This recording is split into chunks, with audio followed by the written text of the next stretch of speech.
자, 이번 여름 우리가 유난히도 뜨겁게 보낸 것 같습니다. 더울 때는 산이나 계곡 혹은 바닷가와 같은 휴식처, 좀 한적한 곳에서 쉬어야 되는데 그동안 휴가를 즐긴 분들도 계시겠지만 코로나 상황으로 인해서 제대로 마음껏 못 간 분들도 계실 것이고, 휴가철이 되어도 쉬고 여가를 보낼 만한 그런 형편이나 상황이 안 돼서 못 쉰 분들도 계실 것입니다.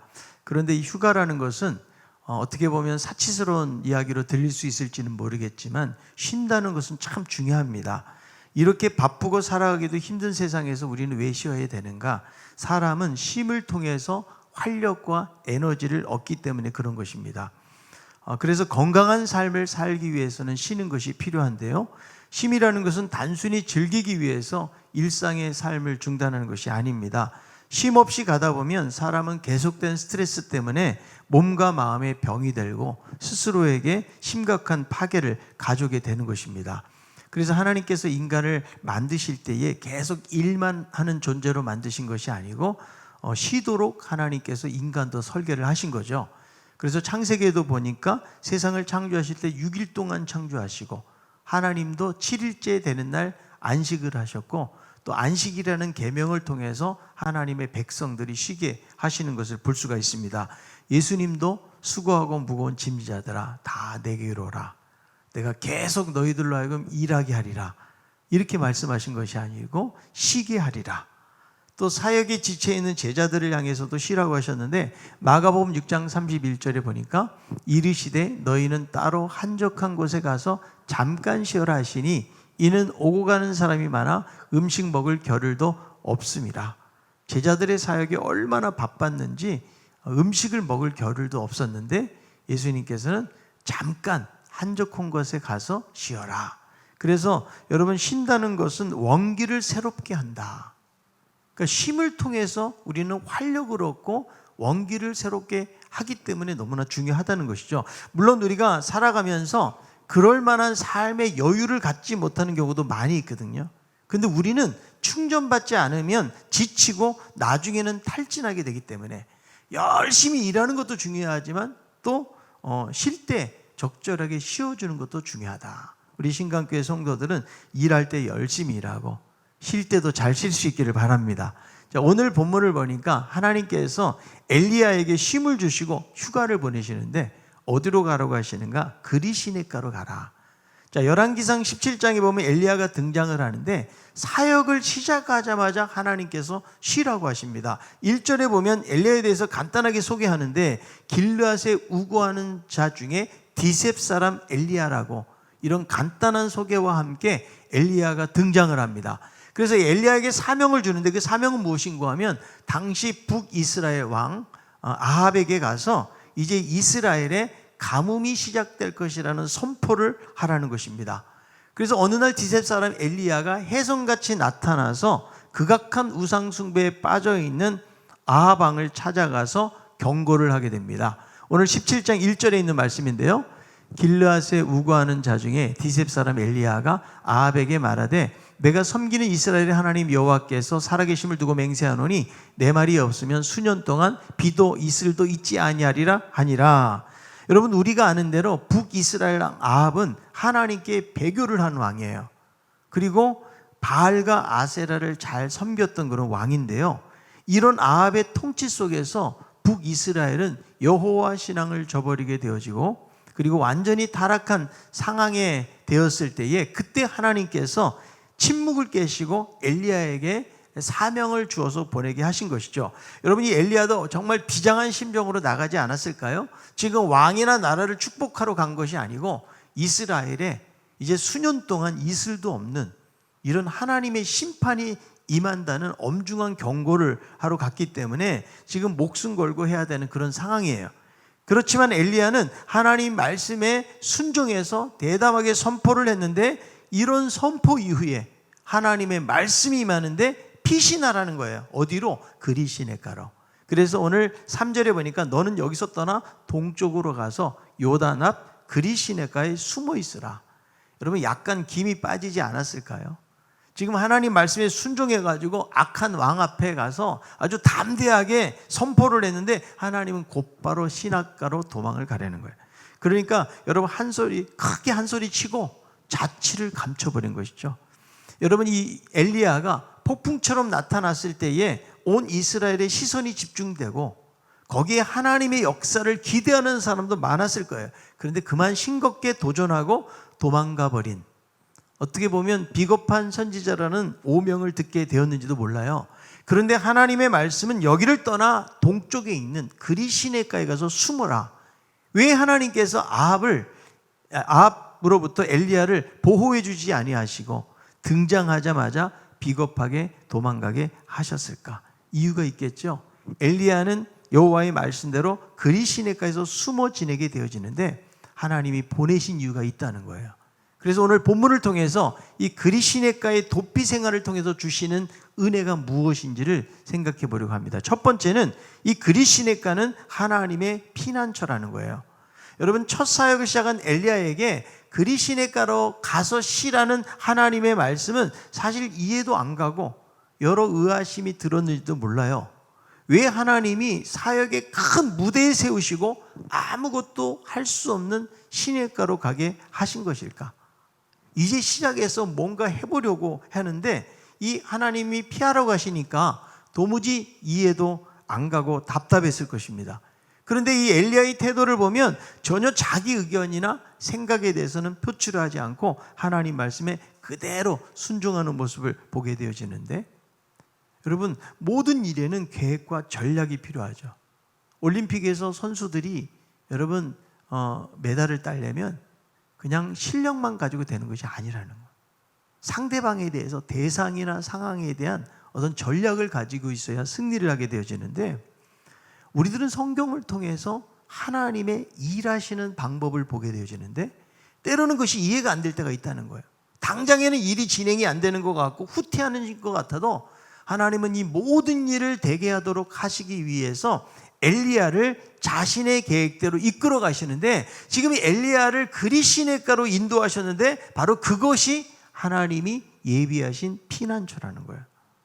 여러분, 이런 상황에서 하나님의 심판의 메시지를 전하게 되면 아합이 가만히 있을 리가 없는 것이죠. 이 사역을 감당했을 때에 큰 시련의 후폭풍이 오게 되어지는 거예요. 자칫하면 목숨도 잃어버릴 만한 위태한 상황을 만날 수가 있기 때문에 첫 번째 사역의 첫 무대에서 당하는 어려움을 이긴다는 것이 어렵거든요. 그래서 하나님은 때를 기다리면서 그리시네가에 숨게 하셨다는 거예요. 여러분, 처음 신앙에 접어든 새신자들도 예수님을 믿잖아요. 그럼 여러 가지 삶의 시련들을 당하는 경우가 많이 있습니다.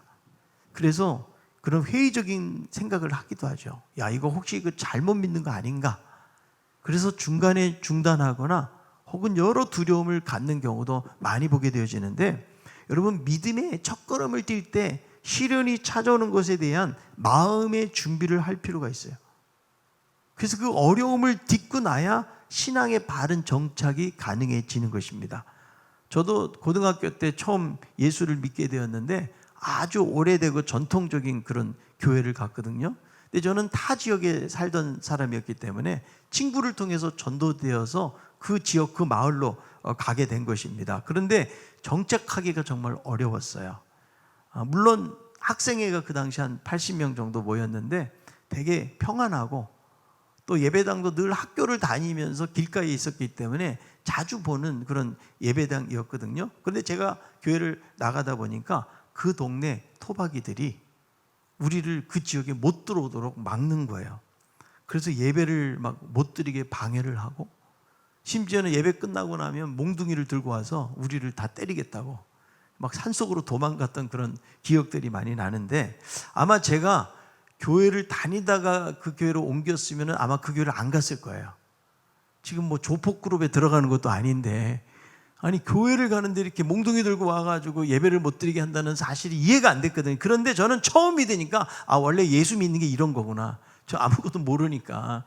그래서 이 어려움쯤은 버텨야 된다고 생각을 한 거죠. 그래서 그런 시련이 있을 때에 어려움을 견디지 못한 친구들은 교회를 떠났어요. 같은 친구들 중에서 몇 명이 있었는데, 그리고 끝까지 남아서 버틴 사람들은 다 목사가 됐어요. 환난과 시련을 겪으면서 이 믿음의 시련을 잘 이겨내면서 이제 목회자가 되었는데요. 그러니까 여러분 처음 믿을 때 시련이 크면은 얼마나 여러분 낙심하겠어요. 그게 어려운 거죠. 그러니까 지금 엘리야도 지금 첫 사역을 시작을 했는데 이런 엄청난 강도 높은 어떤 시련 앞에서 그가 무너지거나 낙심할 수가 있기 때문에 하나님께서는 요단 건너편에 위치한 그릿시내가에서 숨게 하시고 보호하고 있는데, 여러분 이것이 하나님이 일하시는 방법이라는 거예요. 그래서 성경을 보면 이해하지 못하는 부분도 좀 많이 나와요. 아니, 하나님이 전능하신 하나님인데 능력과 기적을 얼마든지 베풀 수가 있잖아요. 그런데 하나님은 세상을 자신의 능력으로 막 제압하시는 것이 아니라는, 때로는 후퇴하시고 쉬게 하시고 숨게도 하시는 그런 모습을 보게 되거든요. 자, 그래서 예수님께서도 사역하실 때 보면 하나님의 때가 이르기 전까지는 어때요? 자신을 숨기셨어요. 오병이어의 기적 이후에 사람들이 예수님을 임금으로 막 삼으려고 하니까 산으로 혼자 피신하셨다고 성경 말씀해요. 자, 요한복음 6장 15절. 그러므로 예수께서 그들이 와서 자기를 억지로 붙들어 임금으로 삼으려는 줄 아시고 다시 혼자 산으로 떠나 가시니라. 그냥 산으로 혼자 도망가신 거예요. 그리고 유대인들하고 막 토론을 하면서 심지어는 그들이 분해가지고 돌로 치려고 할 때 예수님께서 숨어서 나가신 사건도 있어요. 요한복음 8장 59절. 그들이 돌을 들어 치려 하거늘 예수께서 숨어 성전에서 나가시니라. 사실 이해가 안 가. 예수님 뭐 숨어서 이렇게 나가신다는 말씀이 있죠. 예수님께서 자신의 고향이었던 나사렛에 가서 말씀을 전하다가 더 큰 어려움을 당합니다. 누가복음 4장 29절 30절이에요. 일어나 동네 밖으로 쫓아내요. 그 동네가 건설된 산 낭떠러지까지 끌고 가서 밀쳐 떨어뜨리고자 하되 예수께서 그들 가운데로 지나서 가시니라. 그들 가운데서 지나서 어떻게 가셨는지는 잘 모르지만, 무슨 이적을 베풀었는지는 잘 모르지만 어쨌든 예수님께서 다른 데로 바쁘게 피신한 거예요. 그러니까 이런 걸 보면 좀 이해가 안 가잖아요. 자신의 능력으로 얼마든지 제압을 할 수가 있는데도 예수님은 그런 능력을 사용하지 아니하시고 피신하시고 도망도 가셨다. 그러니까 자신의 때가 되기까지는 예수님께서는 기다리셨던 사실을 알 수가 있고, 이것이 하나님의 방법이었던 거예요. 이 엘리야도 여러분 처음 시작하는 사역 속에 피하는 것이 어떻게 보면 비겁해 보이고 용기가 없는 선지자처럼 여겨질 수도 있지만, 하나님은 엘리야를 그릿시내가에 피신하게 하시고 하나님의 때를 기다리게 하시는 거예요. 여러분, 이 그릿시내가가 먹을 것이 있고 막 편하게 쉴 수 있는 그런 곳은 아니죠. 그러나 하나님이 인도하신 이 시내가를 아합이 찾을 수가 없는 거예요. 하나님이 엘리야를 보호하시기 위해서 이 그릿시내가라는 처소 가운데로 인도하고 계시는 것입니다. 이사야 25장 4절. 주는 포악자의 기세가 성벽을 치는 폭풍과 같을 때에 빈궁한 자의 요새이시며 환난당한 가난한 자의 요새이시며 폭풍 중인 피난처이시며 폭염을 피하는 그늘이 되셨사오니, 폭풍 중에 무엇이 되신다? 피난처가 되신다. 그래서 숨어 있다는 것은 무엇을 말해요? 하나님께서 지금 보호하시고 하나님께서 함께 하신다는 것을 의미하고 있다는 거예요. 그래서 이 그릿시내가는 되게 보잘것없는 곳 같지만, 그러나 하나님께서 정해놓으신 하나님의 피난처라는 거예요. 여러분, 신앙의 거인이라고 불리우는 코리덴붐 여사가 유대인을 숨겨주었다는 그 이유 때문에 독일 라벤스부르크 수용소에서 2차 대전이 끝날 때까지 수감을 당하게 됩니다. 그가 독방에 들어가서 4개월 동안 생활을 했다고 그러는데, 어둠과 악취 그리고 좌우 옆방에서 쉬지 않고 들려오는 비명소리 때문에 마치 자신이 고문을 당하는 것과 같은 그런 엄청난 고통을 느꼈어요. 너무나 두려웠어요. 그래서 벽을 기댄 그녀가 벽을 밀어내듯 손을 뻗으면서 크게 소리를 질렀다고 그래요. 주님, 저 더 이상 견딜 수가 없습니다. 저는 너무나 두렵고 믿음이 없습니다. 그런데 갑자기 코리의 눈에 개미가 보이는데, 개미가 이동하다가 고인물을 발견하고는 급히 벽으로 생긴 조그만 구멍으로 피신하고 몸을 숨기는 모습을 보게 된 거예요. 이 모습을 보고 있는데 하나님께서 그 마음속에 그런 마음이 들게 하시더래요. 야, 저 개미 봐라. 바닥에 물이 있는 것 보고는 숨을 곳으로 달려가지 않느냐. 너 왜 이렇게 약한 믿음을 가지고 있느냐? 내가 바로 너의 피난처다. 저 개미와 같이 나에게로 달려오너라. 이런 하나님의 위로의 말씀을 듣고 이 수용소 생활을 잘 마칠 수 있었다고 그러거든요. 여러분, 하나님이 진정한 피난처가 되시는 거예요. 하나님은 이 엘리야를 그리 시냇가로 인도하셔서 피난처에서 쉬게 하신다는 거죠. 그래서 여러분, 때로는 우리들의 상황이 그리 시냇가와 같이 답답하고 아무 일도 할 수 없을 것 같고 숨어서 은닉할 수밖에 없는 그런 자리에 있다고 할지라도 이것이 바로 하나님의 피난처고 하나님의 인도하심이구나, 이런 생각을 가지고 하나님을 의지하며 나아가야 되는 것입니다. 피난처 되시는 하나님, 그분의 손길을 의지하고 나아가면 하나님께서 그리 시냇가와 같이 은닉된 곳이고 밀폐된 곳이고 사람들이 찾지 않는 곳이지만 하나님이 그곳 가운데서 보호하시고 인도하신다는 사실을 우리는 말씀을 통해서 볼 수가 있는 것입니다. 그리 시냇가는 바로 피난처였다. 자, 두 번째로 이 그리 시냇가는 하나님이 또 훈련하시는 장소라는 거예요. 그래서 이것을 피난처로 사용하실 뿐만 아니라 지금 하나님의 훈련 캠프로 어디를 사용하시는 거예요? 그리 시냇가를 사용하시는데, 여러분, 시냇가는 아무것도 없어요. 지금 먹을 것이 쌓여 있는 것도 아니고 그냥 거기서 졸졸졸 흐르는 시냇물을 먹을 수 있는 그런 곳으로 인도하시는데, 여러분, 하나님이 이스라엘 백성들을 가나안 땅으로 인도할 때에 어디로 먼저 인도하지? 광야 땅으로. 광야는 먹을 것이 하나도 없고 자기 힘으로 살아갈 수 없는 곳이에요. 거기를 훈련의 도장으로 삼으시는 거죠. 여러분, 거기서 수백만 명이 어떻게 먹고 살겠어요? 그래서 하나님께서 날마다 하늘에서 만나를 내려주시고, 뜨거운 사막, 여러분, 우리는 5분도 있기가 힘들 정도로 더운 사막이에요. 거기서 구름 기둥으로, 밤에는 춥고 어두우니까 불 기둥으로 그들을 인도하셨던 것을 볼 수가 있는데, 광야는 한마디로 하나님의 손길이 없이는 아무것도 할 수 없는 곳이지만 하나님은 그곳을 자신의 훈련 어떤 캠프로 사용을 하고 계시다라는 거예요. 좀 전에 우리 지 자매가 불렀던 광야를 지나며라는 이 찬양이 있어요. 제가 오늘 본문에 이게 나오기 때문에 찬양을 부탁을 좀 했어요. 이거를. 가사가 그렇죠. 왜 나를 깊은 어둠 속에 홀로 두시는지, 어두운 밤은 왜 그리 길었는지, 나를 고독하게, 나를 낮아지게, 세상 어디 기댈 곳 없게 하셨네. 광야에 서 있네. 주님만 내 도움이 되시고 주님만 내 빛이 되시는, 주님만 내 친구 되시는 광야. 그리고 마음에 정말 와닿는 가사가 주님 손 놓고는 단 하루도 살 수 없는 것 광야. 광야에 서 있네. 그래서 여러분, 광야가 우리가 생각할 때 너무 외로운 곳이고 고통스러운 곳이지만, 그러나 그곳은 하나님을 만나는 곳, 오직 하나님만 바라보는 것이죠. 하나님이 여러분 모세를 부르실 때 이집트 왕자로 40년 동안 살면서 세상에 가장 큰 영향력과 힘을 발휘할 수 있을 때 하나님이 모세를 부르신 것이 아니고요, 광야에서 40년 동안 양을 치면서 과거에 화려했던 기억들이 사라져갈 때, 야, 나는 아무것도 이제 할 수 없는 아주 무력한 존재가 되었구나, 이럴 때 하나님께서 모세를 사용하시는 모습을 보게 됩니다. 이게 하나님의 훈련인 거예요. 여러분, 욥이 어떻게 하나님 욥을 훈련시키고 완전한 용광로 속에 들어가게 하시거든요. 불시험을 받아요.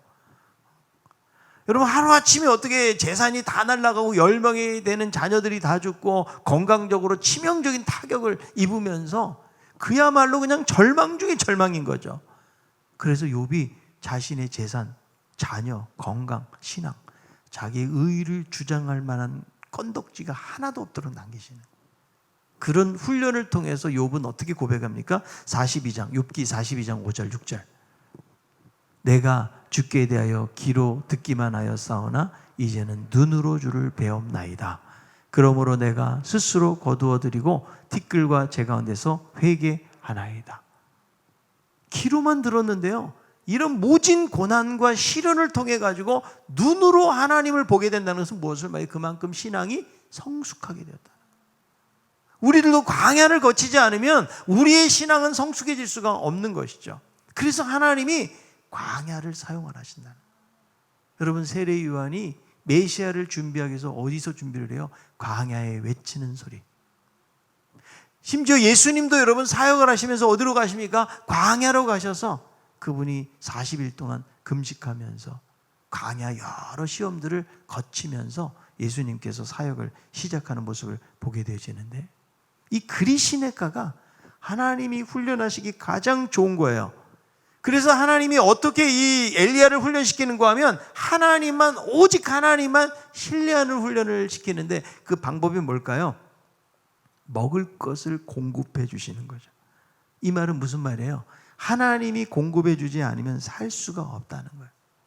자기의 생명이 누구에게? 하나님께 달려있음을 철저하게 깨닫도록 하기 위해서 하나님이 이런 훈련을 시키시는 거죠. 일단은 여러분, 신한물을 많이 마실 수는 있겠죠.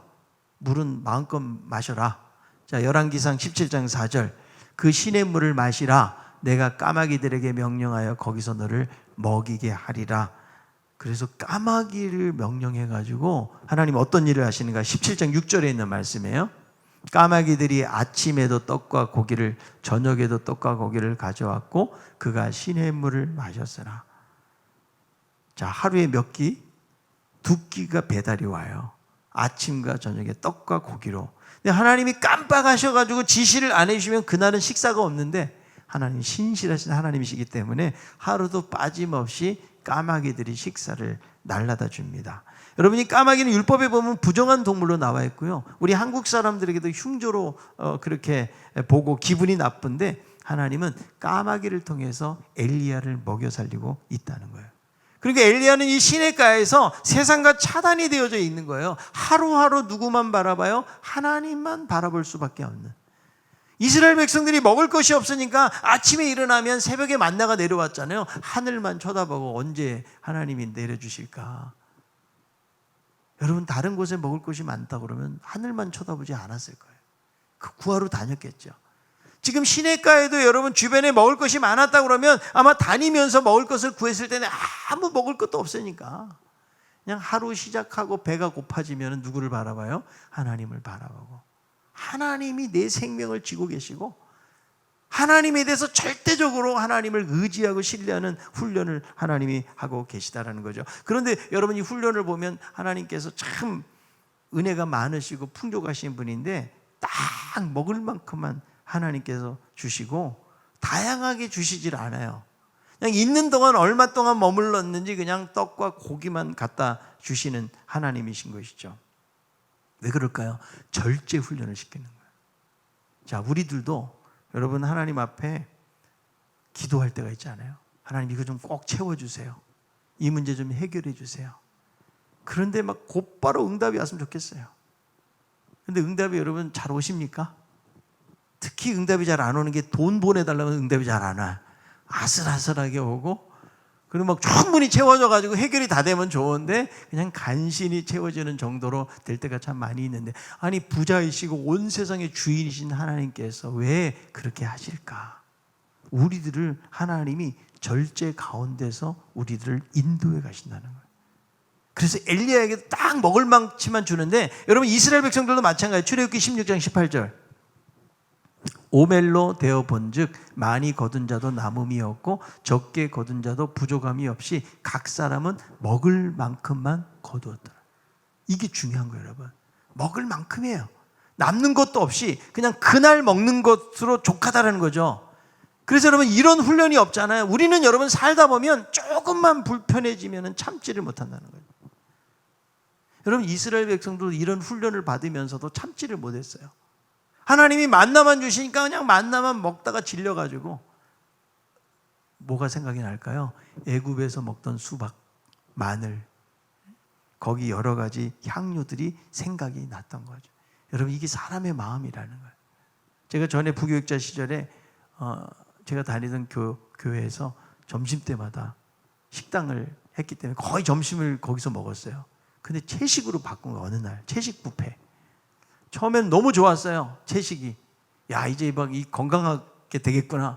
근데 먹다 보니까 점심만 먹었는데도 먹다 보니까 자꾸 고기 생각이 나는 거예요. 별로 고기를 안 좋아했는데도 다른 데만 가면 막 고기가 먹고 싶은 거 있죠. 왜 그래요? 이 채식에 질려가지고. 그렇다. 이스라엘 백성들이 좀 이해가 되는데요. 여러분, 엘리야도 사명자로 부르셨기 때문에 일상 속에서 절제를 배우지 못하면 불평하고 원망하게 되는 거예요. 우리의 여러분 문제는 뭐냐면 욕심이라는 거죠. 뭔가 딱 먹을 만큼만 먹고 내가 쓸 만큼만 써야 되는데 우리는 그거 이상의 욕망을 가지고 살기 때문에 엘리야도 부름을 받아서 여러분 만약 그런 욕망을 절제하지 못하잖아요. 그럼 항상 불평하고 원망하고 비교하게 되고 이렇게 되기 때문에 작은 것에서 절제할 줄 아는 그런 훈련을 하나님께서 시키시고 있는 거예요. 여러분 우리는 낙타라는 동물을 볼 기회가 별로 없잖아요. 낙타는요 정말 잘 달리는 게 낙타예요. 근데 낙타가 달리는 거 보셨어요? 제가 TV에서 몽골 보니까 낙타 달리기 대회가 있더라고요. 엄청 빨라요 낙타. 그런데요 사막을 지날 때 달리는 낙타 보셨어요? 뚜벅뚜벅 걸어가요. 왜? 그래야 사막을 횡단할 수 있기 때문에 그런 거예요. 제가 오래전에 성지 여행을 갔는데 이집트에 갔어요. 시내산을 올라가는데 깜깜해. 새벽 2시에 시내산 올라가는데요. 그때 거기에는 불도 없어요. 그냥 깜깜한데 사람 낙타 몰입꾼들 한 사람씩을 알아서 자기가 찾아서 그거 타고 올라가는데 이 낙타가 얼마나 세워라 내워라 천천히 가는지. 근데도 그 어둠 속에서 낙타는 불빛도 없지만 알아서 그 계곡 벼랑 사이를 잘 올라가요. 그래서 그 시내산 거의 등반 정상 부근까지 올라가고 나머지는 걷게 되어지는데 낙타가 남들이 뛴다고 뛰지 않아요. 항상 담담하게 일정한 보폭으로 걸어가면서 그는 사막을 건너게 되어지는데 낙타의 특징 2가지 방식이 뭐냐면 바로 느림과 비움이에요. 늦게 가. 그러나 자기의 것을 비워내고 갈 때에 뜨거운 사막을 지나갈 수가 있다는 거예요. 그래서 지금 하나님도 이 그리시네가를 통해서 어떤 훈련을 시키는 거야? 느리게 가는 훈련을 시키는 거예요. 그리고 비워내는 훈련을 시키고 있다는 거예요. 여러분 우리들도 때로는 그리시네가와 같이 먹을 것이 제대로 없고 불편하고 고독한 힘든 삶의 자리를 지나고 있습니까? 여러분 이것이 하나님의 훈련이라는 사실을 우리들은 기억해야 돼요. 여러분 힘들어도 하나님이 우리의 피난처가 되기 때문에 여러분 우리가 하나님이 우리를 때로는 굶기실 때도 있지만 굶기시지 않아요. 우리를 보호하시고 우리를 인도하신다는 믿음을 우리는 가지고 살아야 돼요. 자, 신명기 8장 2절 3절이에요. 내 하나님 여호와께서 이 40년 동안에 내게 광야길을 걷게 하신 것을 기억하라. 이는 너를 낮추시며 너를 시험하사 내 마음이 어떠한지 그 명령을 지키는지 지키지 않는지 알려 하심이라. 너를 낮추시며 너를 줄이게 하시며 또 너도 알지 못하며 내 조상들도 알지 못하던 만나를 내게 먹이신 것은 사람이 떡으로만 사는 것 아니요 여호와의 입에서 나오는 모든 말씀으로 사는 줄을 내가 알게 하려 하심이니라. 왜 하나님이 낮추시고 하나님이 왜 줄이게 하시는가? 왜 하나님이 만나를 주시는가? 사람이 떡으로만 살 것이 아니라는 거예요. 하나님의 말씀으로 살아야 된다는 사실을 그들에게 훈련하고 깨닫도록 하기 위해서 그런 것이죠. 여러분 우리가 편안한 인생길을 가고 내 삶이 잘 풀리고 형통하잖아요. 하나님을 의지하지 않아요. 우리는 힘들어도 내가 의지할 것이 있으면 그걸 자꾸 의지하려고 해요. 그러니까 정말 하나님을 의지하게 될 때는 언제 의지하는 거예요? 그야말로 광야에 하나님만 의지할 수밖에 없는 환경에 들어가 사업이 부도가 나고 더 이상 일어설 수 없는 자리가 되어지고 내 몸이 망가져가지고 건강에 큰 치명적인 어떤 병으로 인해서 어려움을 당하고 이런 여러분 시련을 겪게 될 때에 비로소 그때 오직 하나님만이 내 삶의 진정한 주인이시고 나를 이끄시는구나 이것을 깨닫게 되신다는 거예요. 여러분 앞으로도 갈 수 없고 뒤로도 갈 수 없는 상황을 만나잖아요. 그럴 때는 하늘을 바라보는 거예요. 왜? 하나님이 우리의 진정한 피난처가 되시기 때문에. 당장에는 불편한 그런 환경들을 걸어가지만 그러나 하나님은 분명히 우리의 나아가는 길을 알고 계시는 거예요. 그래서 하나님이 모든 것을 합력해서 선을 이루신다는 그런 믿음을 가지고 하나님을 의지해야 돼요. 그냥 조금 힘들다고 우리가 불평하고 원망하고 여러분 인생을 그렇게 살면 우린 결코 하나님의 인도하심을 제대로 경험하며 살기가 어렵다라는 거예요. 시편 119편 71절에 이렇게 말씀합니다. 고난당한 것이 내게 유익이라 이로 말미암아 내가 주의 윤례들을 배우게 되었나이다. 고난당한 것이 내게 유익이라는 시편 기자의 고백이 우리 모두의 고백이 되는 거예요. 여러분 고난을 당하잖아요. 이게 나에게 유익이에요. 왜? 하나님을 만나는 자리가 되기 때문에. 엘리야는 여러분 시내가에서 뭐하고 지냈을까요? 뭐하고 지냈다는 말은 안 나와요. 그냥 까마귀가 물어다 주는 그냥 떡과 고기를 먹고 시냇물을 마시면서 지냈다? 여러분 요즘 자연인 프로그램 있잖아요. 거기에 보면 먹을 거 구하러 다녀요. 약초도 캐고 물고기도 잡고, 그죠? 편안하게 누워서 낮잠 자고. 여러분 엘리야가 그렇게 보냈을까요? 거기서 하나님을 만났다는, 깊이 교제하면서. 왜? 바쁘지 않으니까, 그죠? 그리고 자기 혼자 있기 때문에 내가 사역의 자리에서 내가 막 바쁘게 다닐 때는 하나님을 만날 수가 없는 거예요. 아이 사업에 바쁜데 언제 하나님 만나요? 예? 여러분 교회 사역도 여러분 바빠지면 하나님 만나기가 쉽지가 않아요. 당장 내가 바쁘고 피곤한데 언제 하나님 말씀 보고 언제 기도하고 하겠어요? 그런데 시냇가에서는 아무것도 할 게 없어요. 그냥 먹고 하늘만 바라보고 하나님을 의지하고 교제하고 자신을 발견하고 하나님의 뜻이 무엇인지를 생각하는 그런 시냇가의 자리에서 훈련을 받고 있는 거예요. 여러분 우리들도 지금 코로나를 만나고 있지만 코로나가 저는 그리 시냇가랑 비슷하다고 생각이 들어요. 지금 같이 먹으러 다니지도 못하고 말이죠. 그죠? 그리 시냇가에는 까마귀가 배달해 줬지만 우리는 요즘 배달의 민족에서 배달이 오고, 그죠? 배달 음식 먹고 막 이렇게. 그런데 코로나가 정말 힘들고 어렵지만 이것을 통해서 소중한 것들을 우리가 놓치고 살았다. 그냥 우리가 자연스럽게 드리는 주일마다 나와서 드리는 예배도 얼마나 소중한지 지금은 그거를 우리들은 깨닫고 있다는 거예요. 그래서 그런 코로나와 같은 자리에서 그리 시냇가와 같은 자리에 있을 때는 하나님을 더 깊이 만나는 기회가 돼야 돼요. 내가 막 예배당 나오고 사역하고 열심히 일할 때는 못 만났던 그 하나님을 오히려 아무것도 할 수 없는 상황이 되었을 때에 하나님의 이름을 부르고 하나님께 기도하고 하나님을 묵상하고 하나님 앞에 더 가까이 나아가는 기회가 될 수가 있다는 거예요. 우리는 너무나 바쁘게 산 나머지 하나님보다 앞장서고 하나님의 지시가 없는 갖가지 일들에 우리의 마음들이 매여 살 때가 얼마나 많이 있어요. 그런데 여러분 엘리야를 보세요. 자기 멋대로 행동하지 않아요. 숨어 있으라면 숨어 있고요. 가라 그러면 가고 멈추라 그러면 멈추고 기다리라 그러면 기다려요.